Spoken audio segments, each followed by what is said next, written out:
Varicose veins కి సరైన చికిత్స కోసం సంప్రదించండి ఎవిస్ హాస్పిటల్. నమస్తే రమ్మగారు. నమస్తే చే. ఏదైనా పెద్ద కథ చెప్పుకుందామండి. చాలా పెద్దది కాదు, కొంచెం పెద్దది చెప్పనా? అట్లని. పూర్వం చెంపక నగరానికి ప్రవర్ధనుడని ఒక రాజుగారు ఉండేవాడు. అయితే ఆయనకి లేక లేక ఒక కూతురు పుట్టాక భార్య మరణించింది. కూతురు అంటే చాలా ప్రేమగా ఉండేవాడు ఆయన. అయితే పిల్ల కొంచెం పెంకెగా ఆకతాయిగా ఉండేది. గారాబం చేస్తే పిల్లలు అంతే కదా. అయితే ఓసారి ఏదో యుద్ధం కారణంగా ఆయన బయటికి వెళ్ళవలసి వచ్చింది. బయటికి వెళ్తే కూతుర్ని జాగ్రత్తగా ఉండు, అల్లరి చేయబోక, అటు ఇటుగా ఆకతాయి పనులు చేయొద్దు, కేర్ఫుల్గా ఉండాలని చాలా జాగ్రత్తలు చెప్పి నగరాన్ని మంత్రి గారి చేతిలో పెట్టి ఆయన బయటికి వెళ్ళాడు. వెళ్ళేసరికల్లా ఈ పిల్లకి కొంచెం తండ్రి ఉంటే కొంచెం కంట్రోల్ ఉండేది, ఈ పద్మినికి కంట్రోల్ లేదు. విపరీతంగా చెలికత్తెలను వేసుకుని తోటల వెంట దొడ్ల వెంట తిరిగేది. అయితే ఆ ఊళ్ళోనట, ఆ చెంపక నగరంలో చాలా రకాల సరస్సులు ఉండేవి. అందులో గంధర్వ సరస్సు అని ఒక ప్రత్యేకమైన సరస్సు ఉండేదట. అందులో ఎవ్వరూ దిగేవాళ్ళు కాదు. దాని నిండా పువ్వులతోటి ఆకర్షణీయంగా ఉండేది, కానీ చుట్టూతో అడ్డుకట్ట కట్టి ఎవరిని వెళ్ళనివ్వకుండా ఉంచేవాళ్ళు. అది ఎందుకో వీళ్ళెవరికీ తెలియదు. ఈ తరం వాళ్ళకి తెలీదు. పాత తరం వాళ్ళంతా అందులో నుంచి వెళ్తే వేరే లోకంలోకి వెళ్ళిపోతారని చెప్పుకునేవారు, కానీ ఒట్టి కథలుగానే ఉన్నాయి, కానీ ఎవరు వెళ్ళిన దాఖలాలు లేవు, ఎవరు అందులో తిరగలేదు. ఈ అమ్మాయి రోజుకో చెరువులో ఈతలు కొడుతూ, ఒకనాడు ఏమైంది, అది ఈ గంధర్వ సరస్సులో ఈత కొడదామని చెలికత్తెల్ని ప్రేరేపించింది. చెప్పినా వినలా. ఆ పిల్ల దాదులు వాళ్ళు చిన్నప్పుడు పెంచిన ముసలమ్మలు ఉంటారు కదా, ఏదో కొంప మునిగిపోతుంది వద్దంటే అన్నిట్లలో దూకాము, దేంట్లోనూ ఏమవ్వలేదు, దీంట్లో ఏమవుతుంది, మీరందరూ ఉండండి, మీరున్నారుగా నాకు సహాయం అని చెప్పి చెలికత్తెలతో సహా ఆ గంధర్వ సరస్సులోకి దిగితే కాసేపు ఈత కొట్టినట్టే కొట్టారు. ఉన్నట్టుండి రాకుమార్తె మాయమైపోయింది, నీళ్లలో మునిగిపోయింది. ఎంత వెతికినా దొరకల. పోమన్నారు, ఏడ్చి గందరగోళం చేశారు. సైనికులు వచ్చి చుట్టూతా తిరిగి ఏం చేస్తారు, నీళ్ళలో దిగితే నీళ్ళలో ఏం కనిపించట్లా, ఎలా మాయమైందో అమ్మాయి తెలియదు. నెత్తి మీద చేతులు పెట్టుకుని కూర్చున్నారు. రాజుగారు వస్తే ఏం చెప్పాలి అని. కానీ మర్నాడు ఉదయం ఇవాళ చెరులో పడిన పిల్ల మర్నాడు తనంతట అది చెరులో నుంచి నడిచి బయటకు వచ్చేసింది. ఆ సరస్సులో నుంచి వచ్చేసింది. ఆ బయట అందరూ దుఃఖపడుతూ సైనికులు వాళ్ళు వీళ్ళు ఉన్నారు కదా, వాళ్ళంతా నీళ్ళ నుంచి ఇంకేంది రాకుమార్తె వస్తుంది అన్నారు. తడి బట్టలతో వస్తుంది కదా, చెలికత్తెలు దాదులు పరిగెత్తుకొచ్చారు. అమ్మాయి చుట్టూతా బట్టలు కప్పి లోపల తీసుకుపోయారు. క్రమంగా వీళ్ళకి తెలిసింది ఆ పిల్ల గర్భవతి అయింది. రాజుగారు తిరిగి వచ్చేసరికల్లా 5 నెలల్లో ఏమో పట్టింది, 4-5 నెలలు పట్టింది. ఆయన వచ్చేసరికి పిల్ల 5 నెలల గర్భవతి. చాలా కోపం వచ్చింది. ఇట్లాంటి పని చేస్తావా, నా పరువు ఇట్లా తీయటానికి ఈ రకంగా ఎందుకు చేసావు నువ్వని కూతుర్ని చాలా నిర్బంధించి కేకలేసి చాలా కఠినంగానే ప్రవర్తించాడు. పాపం తిట్టాడు బాగా. పెళ్ళి ఏం చెప్పిందంటే, నేను ఇక్కడ ఎవరితోటి ఏ రకమైన పని చేయల, ఈ గంధర్వ సరస్సులోకి దిగితే లోపల ఎవరో నాకు తెలీదు, అతను నాగుడో గంధర్వుడో తెలీదు. నన్ను నీళ్ళలోంచి లోపలికి తీసుకెళ్ళిపోయాడు. అందులో లోపల ఒక పెద్ద భవనాలు, తోటలు, దొడ్లు ఉన్నాయి. ఆ రాత్రి అతనితోటి గడిపాను. మర్నాడు నన్ను చెరువులో వదిలిపెట్టేశాడు. అతని వల్లే నేను గర్భవతిని అయ్యాను అని చెప్పింది. ఊళ్ళో అదే ప్రచారంలోకి వచ్చింది. ఇంకా వేరే ఏం జరగల. పిల్ల ఇక్కడ మాయమైపోయి తిరిగి వచ్చింది. ఇక గంధర్వుడో నాగుడో ఎవరో మనకు తెలియదు. అక్కడి నుంచి కొంతకాలానికి అమ్మాయికి పిల్లవాడిని కన్నది. రాజుగారి ఇక చేయగలిగేది ఏం లేదు కదా, మనుష్య తప్పిదమైతే మనుషుల్ని పట్టుకోగలుగుతాడు. ఈ గంధర్వుల్ని ఎట్ట పట్టుకుంటాం, అట్టి పెట్టుకున్నాడు కూతుర్ని. మెల్లిగా నెలలు నిండినాయి. ఆ అమ్మాయికి ఒక కొడుకు పుట్టాడు, చక్కగా ఉన్నాడు. వాడికి ప్రగల్భుడు అని పేరు పెట్టారు. ప్రగల్భుడు అని పేరు పెట్టి ఇంట్లో అట్టి పెట్టుకున్నారు. ఈ రాజుగారికి మనవడి మీద ప్రీతి వచ్చింది. చంటి బిడ్డను చూస్తే ఆటోమేటిక్గా వస్తుంది. పైగా మగపిల్లలు కలగలేదు, వీడే ఉత్తరాధికారి. ఇప్పుడు మా తండ్రికి కుమారుడు లేకపోతే కూతురు కొడుకే కదా ఉత్తరాధికారి. అంతేగా. ఆ రకంగా వాడు ఎవరి కొడుకైనా కూతురు కొడుకు, తండ్రి ఎవరైనా సరే. ఆ పిల్లాడితోటి చాలా ఆనందంగా, సంతోషంగా, ఉత్సాహంగా ఉండేవాడు. పిల్లాడు కొంచెం చర్చర్లాడుతూ ఉండేవాడు. వాడు పెద్దగా ఎవరితోటి స్నేహంగాను అదిగాను ఉండేవాడు కాదు. తాత వాడు పర్వాలేదు, బాగానే ఉండేవాళ్ళు.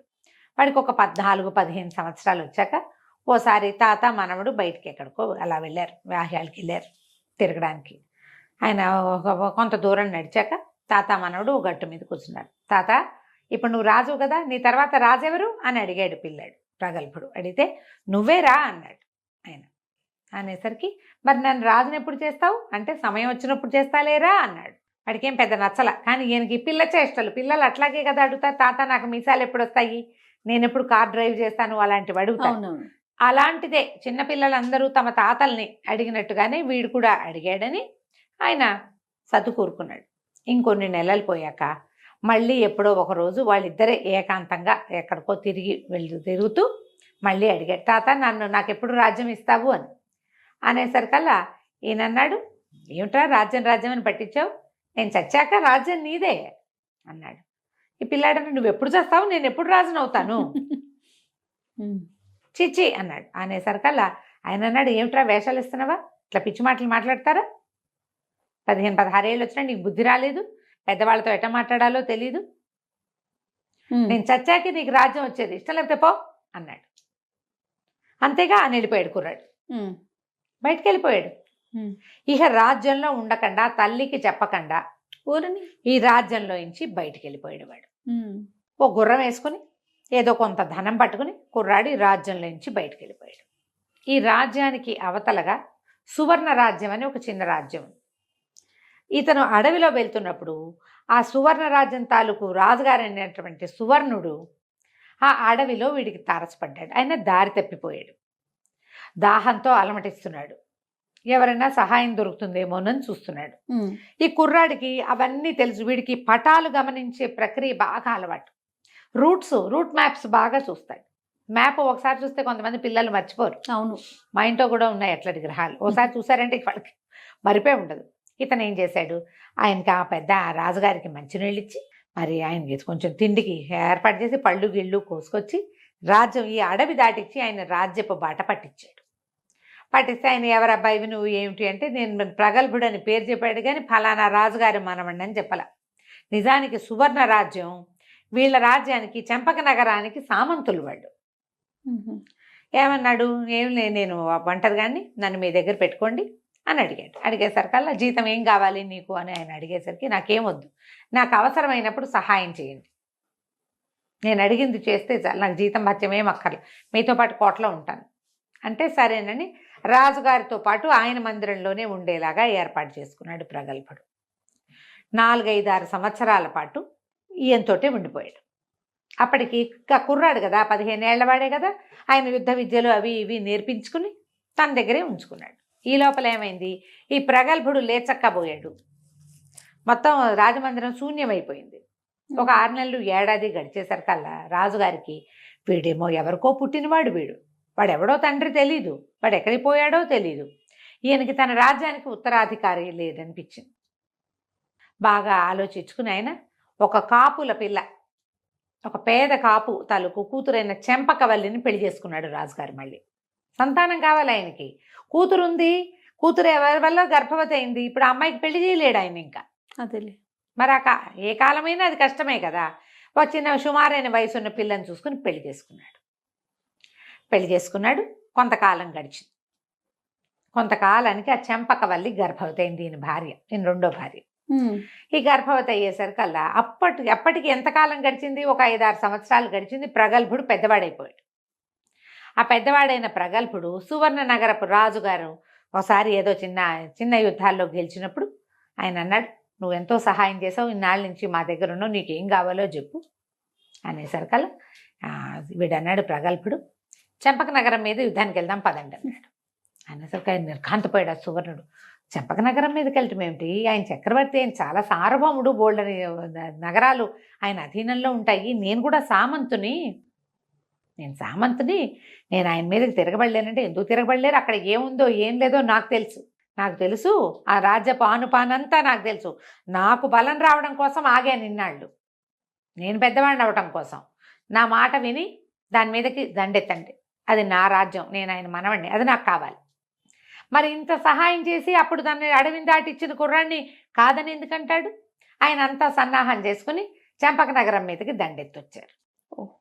దండెత్తొచ్చేసరికి ఈ అమ్మాయికి ఈ చెంపకవల్లికి 5-6 నెలలు వచ్చినాయి. ఈ ప్రవర్ధన మహారాజు అన్నాడు, భార్యకి చెప్పాడు, అమ్మాయి ఈ యుద్ధంలో నేను గెలుస్తానో గెలవనో తెలియదు, ఏటు పోయి ఏటొస్తుందో, మగపిల్లవాడే పుడతాడని మనకి జ్యోతిష్యులు చెప్పారు. వాడు పుడితే ఇదిగో నా గొలుసుని రాజుగారు తన మెడలో ఉండేటువంటి రాజముద్ర ఉన్న గొలుసుని భార్య చేతిలో పెట్టాడు. ఇక్కడ ఎక్కడా ఉండద్దు, ముందు మీ నాన్న ఇంటికి వెళ్ళిపో, తండ్రింటికి వెళ్ళిపోమని అంతఃపురంలో నుంచి భార్యని ఆ మెడలో గొలుసుతో పంపించేశాడు. కూతురు ఇక్కడే ఉంది, కూతురు ఇక్కడే ఉంది, జరుగుతోంది కదా. అక్కడి నుంచి ఏమైంది, యుద్ధానికి వచ్చింది ఎవరు, మనవడని తెలియదు కదా, సువర్ణుడు అని తెలుసు. వీళ్ళకి తెలిసింది సువర్ణుడు. ఏదైనా ఇబ్బంది అవుతే, ఒకవేళ నేను ఓడిపోతే పిల్లాన్ని రాజుగా పెంచాలి, ఇదిగో వీడే ఈ నగరానికి రాజని చెప్పాలి అని చెప్పి భార్యని పంపించేశాడు. రాజముద్ర అని అమ్మాయి చేతిలో పెట్టి పంపేశాడు. యుద్ధానికి వెళ్ళేసరికల్లా కుర్రాడు మనవడు యుద్ధంలో తాతగారిని సంహరించాడు. ప్రవర్ధన మహారాజు మరణించాడు. మహారాజు మరణించేసరికల్లా ఇంకేముంది, ఇప్పుడు రాజు అయిన వాడెవడు, ఆయన స్వయానా మనవడే. తాతగారికి బోళ్ళంతమంది విధేయులుగా ఉన్న వాళ్ళందరినీ తీసి అవతల బారేసి సువర్ణ నగరంలో తనతో పాటు ఉన్న వాళ్ళని తెచ్చుకుని ఇక్కడ పెట్టుకున్నాడు. రాజు అయిపోయాడు. తల్లికి ఏం అభ్యంతరం, తన కొడుకేగా రాజు అయ్యాడు, తండ్రిని చంపేశాడని కాస్త దిగులు పుట్టినా తన కొడుకు తిరిగి వచ్చాడని సంతోషించాడు. తండ్రి ఎటాకు పెద్దవాడు, కానీ ఆయన పెళ్లి చేసుకున్నాడు, ఆవిడ కడుపుతో ఉంది, ఇలాంటి వార్తలేవి ఆవిడ కొడుక్కి చెప్పల. తన తాత వివాహం చేసుకున్నాడని, ఆయనకు ఒక కుమారుడు కలిగేందుకు సన్నద్ధంగా ఉందని అతనికి తెలియదు. హాయిగా రాజయ్యాడు, శుభ్రంగా ఉన్నాడు. తీరా ఆవిడ కనే నాటికి వాళ్ళకి స్పష్టంగా తెలిసింది ప్రగల్భుడే రాజయ్యాడు. ఇప్పుడు ప్రగల్భుడు రాజు అయితే తనకి వారసుడిగా పోటీ ఉన్నవాడిని మేనమామ, చంటి పిల్లాడైనా వాడే కదా ఉత్తరాధికారి. ఇప్పుడు ఆయన కొడుకులు లేకపోతే దౌహిత్రుడు, కొడుకుంటే దౌహిత్రుడేటా అవుతాడు, కాడు. కానీ పేద కాపుకి భయం వేసింది, ఇక్కడే ఉంటే ఈ పిల్లాడిని బతకనివ్వడేమోనని పిల్లవాడిని దూరంగా వాళ్ళ చుట్టాలు ఎవరో ఉంటే వాళ్ళ ఇంటికి పంపించేసారు. వీళ్ళే వెళ్ళి చూసొస్తూ ఉండేవాళ్ళు. ఈమెకి పిల్లాడు పుట్టాడన్న సంగతి కూడా చుట్టుపక్కల ఎవరికి తెలియనివ్వాల. వేరే వాళ్ళ ఇంట్లో వేరే ఊళ్ళలో పిల్లవాడిని పెంచుకున్నారు. రోజులు గడుస్తున్నాయి. ఈ ప్రగల్భుడు ఒక విచిత్రమైన ప్రవృత్తి ఉన్నవాడు, ప్రజాకంటకుడుగా మారిపోయాడు వాడు. ఎందుకంటే ముందు నుంచి చిరచిరే 15 ఏళ్ల పిల్లాడు తాతను ఎప్పుడు చస్తావని అడిగాడంటే వాడు ఏం గుండం వాడు కదా, రొసరొసలాడుతూ చిరచిరలాడుతూ ఉండేవాడు. సరే రోజులు గడుస్తుంటే ఏమైంది, 15 ఏళ్ళు గడిచినాయి. ఇట్లా 15 ఏళ్ళకి రాజుగారి అబ్బాయి కొంచెం పెద్దవాడు అయ్యాడు. రాజుగారి పేరు ప్రవర్ధనుడు కదా, పిల్లాడి పేరు ప్రద్యోతుడు అని పెట్టుకున్నారు. ఆ ప్రద్యోతుడికి ఒక 15 ఏళ్ళు వచ్చినాయి. వాడికి మంచి లక్షణాలు ఉన్నాయి. రాజుగారి అబ్బాయికి సహజంగా కొన్ని ఉంటాయి కదా, చుట్టుపక్కల వాళ్ళంతా వాడిని యువరాజుని గౌరవించినట్టు గౌరవించేవాళ్ళు. 15 ఏళ్ళు వచ్చాక నేను ఇక్కడ ఎందుకు ఉండాలి, మా అమ్మని తాతతో పాటే ఉంటాను, నా తండ్రి ఎవరో తెలుసుకుంటానని వాడు వెనక్కి వచ్చేసాడు. ఈ నగరానికి వచ్చాడు, చెంపక నగరానికి. వస్తే చెంపక నగరంలోకి ప్రవేశించగానే తల్లి చెప్పింది, నాయన నువ్వు రాజకుమారుడివి, ఇదిగో ఇది మన పరిస్థితి, ఇలా జరిగింది, ఇదిగో నీ తండ్రి రాజముద్ర అని అది మెళ్ళ వేసి. సరే నేను అదేమిటో చూడాలి, అతను ఎవరో చూడాలి అని వీడికి వచ్చిందనమాట. మేనమామని చూద్దామా, మేనల్లుండి చూడాలి. మేనమామేమో చంటి పిల్లాడు, చిన్నపిల్ల, మేనల్లుడేమో రాజు. సరే అక్కడి నుంచి తీరా ఊళ్ళోకి నగరంలోకి వెళ్తే, వీళ్ళు నగరం చుట్టుపక్కల ఉన్న చిన్న చిన్న ప్రాంతాల్లో ఉంటున్నారు.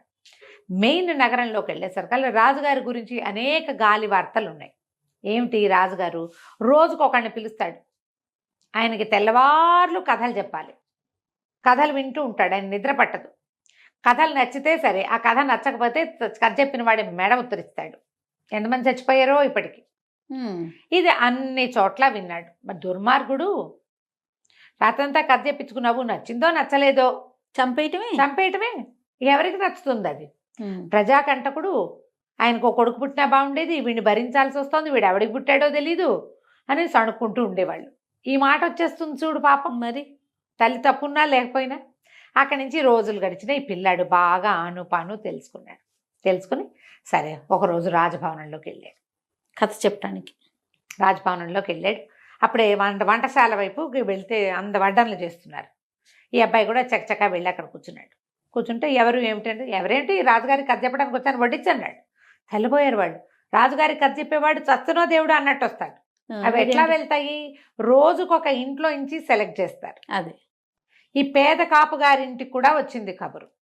ఆయన ఏమన్నాడు, ఈ కబుర్లు చెప్పడానికి కథ చెప్పడానికి వెళ్ళి చచ్చిపోతా ఎట్లాగూ పెద్దవాడిని కదా అంటే, రాకుమారుడి మనవాడు ఏమన్నాడు, ప్రద్యోతుడు నువ్వు వెళ్ళొద్దు, నాకు ఎట్లాగూ వెళ్ళాలనే ఉంది, నేనే వెళ్తానని వచ్చాడు.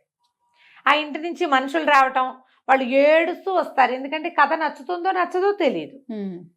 రాజుగారి నచ్చలేదనుకో గోవిందా, నచ్చితే వదిలిపెడతాడు. వాలంటరీగా మనుషులు రావట్లేదని ప్రతి ఇంట్లో నుంచి పిక్ చేస్తున్నారు మనుషులు. ఆయనకు అదే కావాలి. తెల్లవారులో ఆయన నిద్రపోడు, కథ వినాలి. అక్కడి నుంచి అన్నం తింటానికి కూర్చునేసరికి వాళ్ళంతా ఆశ్చర్యపోయారు. ఊరిని ఇంత చెలోపలోమని ఉన్నాడే వీడు, ఎక్కడైనా ఇట్టా ఉంటారా? ఆశ్చర్యపోయారు. వాడు చకచక అన్నం తినేసాడు. కడుపు నిండి అది బాగుంది ఇది బాగుంది అన్నాడు. ఇంకోసారి పెట్టండి అన్నాడు. శుభ్రంగా తిన్నాడు. ఆ పదండి నన్ను రాజుగారి గదిలో ప్రవేశపెట్టండి అన్నాడు. అనగానే రాజుగారి గదిలోకి ప్రవేశపెట్టారు. చూస్తే కాస్త కూస్తా తన పోలికలను వీడింత పొడుగ్గా పెద్ద ఆజానుబాహుగా ఉన్నాడు రాజు. మంచం మీద పడుకుని ఉన్నాడు. ఈ ప్రద్యోతుడిని ఇక్కడ నిలబడి కథ చెప్పమన్నారు. ఓ చోట నుంచున్నాడు. కథలు చెప్పడం మొదలుపెట్టేసరికల్లా ఈ కుర్రాడేంది, ఈ రాజుగారు ఇటు పడుకుని చూస్తున్నవాడు కాస్త అటు తిరిగి పడుకున్నాడు. తెల్లవారిపోయింది. తెల్లవారేసరికల్లా ఏం కథలు చెప్పావు నువ్వు, వాళ్ళే చెప్పావు కథలు అన్నాడు. నువ్వెక్కడ విన్నావు, శుభ్రంగా నిద్రపోయావు కదా అన్నాడు ప్రద్యోతుడు. రాజు ఏమన్నాడు, భలే బాగా చెప్పావు కథలు అన్నాడు. నువ్వు విన్నది ఎక్కడ, నేను చెప్తూనే ఉన్నా తెల్లవారు నాకు వచ్చిన కథలన్నీ రామాయణం మహాభారతం భాగవతమును. నువ్వు వినలేదు కదా, నువ్వు నిద్రపోతువి శుభ్రంగా అనేసరికల్లా సర్రమని లేచాడు. నేను నిద్రపోవటం ఏంటి, నేను అసలు కన్నే ముయ్యను, అటు తిరిగి పడుకున్నాడు అంతే అనేసరికల్లా వీడన్నాడు, కన్నే ముయ్యవా, ఏ పాముకు పుట్టావు నువ్వు అని అడిగాడు. ఏ పాముకు పుట్టావు నువ్వు, అందుకే నువ్వు కన్ను ముయ్యవు. పాములు కళ్ళు మూసుకొని నిద్రపోవు కదా, చుట్టుకుని ఉంటాయి. మెలకుగానే ఏదైనా శబ్దం అవగానే బుస్సుమంటాయి. అటుకి నిద్ర ఉండదు, రెప్పపాటు ఉండక పాములు కళ్ళు మూతలు పడవంటారు కదా. అవును, నువ్వు ఏ పాముకో పుట్టుంటావు, అందుకే నువ్వు కన్ను ముయ్యమన్నాడు. అనేసరికల్లా సర్రమని లేచాడు. అనేసరికల్లా లేచేసరికి కుర్రాడన్నాడు, నువ్వు నా మీద పడతావేంటి, మీ అమ్మని అడిగిరా, నువ్వెవరికి పుట్టావో తెలుసుకో ముందు, అప్పుడు నా మీద కొద్దు కానీ. అనగానే వీడికి అవమానం వేసేసింది రాజుకి. మరి ఎంత అవమానం, ప్రగల్భుడు అవతల వాడిది చూస్తే వాడు ఒక 15-16 ఏళ్ళు ఉంటాయి, చిన్న కుర్రాడు. వాడు అంతా నిలదీస్తున్నాడంటే వాడికి ఏదో తెలుసు అనమాట. అక్కడి నుంచి ఇద్దరు పరిగెత్తుకుంటూ పద్మిని దేవి ఉన్న మందిరం దగ్గర పరిగెత్తాడు. తల్లికి వాళ్ళ అమ్మని అడిగాడు, మా తండ్రి ఎవరు అంటే నాకు తెలియదు అని చెప్పింది. నాకు తెలీదు, ఆ గంధర్వ సరస్సులోకి దిగాను నేను, ఆ కింద ఏదో నగరం ఉంది, నీ తండ్రి ఎవరో నాకు తెలియదు అనగానే ఈ రాజు ఏం చేశాడు, ఆ తండ్రి ఎవరో తెలుసుకోవాలి. ఉద్రేకి వాడు పరిగెత్తుకుంటూ దూకేశాడు దాంట్లోకి, ఆ ఉద్యానవనంలోకి పరిగెత్తాడు. ప్రజలంతా పరిగెత్తారు, సైనికులు వాళ్ళు వీళ్ళు ఉంటారు. ఎక్కడికో రాజుగారు వెళ్తున్నాడని అందరూ అనుసరించారు. దవేల్మని ఆ గంధర్వ సరస్సులోకి దూకాడు. రోజంతా చూశారు రాల, 3 రోజులు చూశారు రాల, వారం చూశారు రాల. దూకిన వాడు పైకి రాలేదు, కన్ను ముయ్యని వాడు. వాడి తండ్రి ఎక్కడున్నాడు, అందులో ఉన్నాడు. అక్కడి నుంచి వారం అయితే తిరిగేసరికల్లా ఆ దేశం అరాచకం అయిపోయింది. రాజు లేడు. మరి మంత్రి వాళ్ళు, సైన్యాధిపతి వాళ్ళంతా ఏమనుకున్నారు, ఎవరి వల్ల రాజుకి ఈ గతి పట్టిందో వాడు కదా రాజు. కుర్రాని సంభావించారు. కుర్రవాడు ఏం చెప్పాడంటే, నేనేదో ఈ రాజుని ఆదారి పట్టించాను కాబట్టి నన్ను రాజుని చేయక్కర్లా, నేనే మీ నిజమైన రాజునని తన మెళ్ళలో ఉన్న వస్తువు తీసి చేతిలో పెట్టాడు మంత్రికి. చూస్తే ఏముంది, రాజుగారి రాచముద్ర. ఆ అమ్మని తాతని రప్పించారు.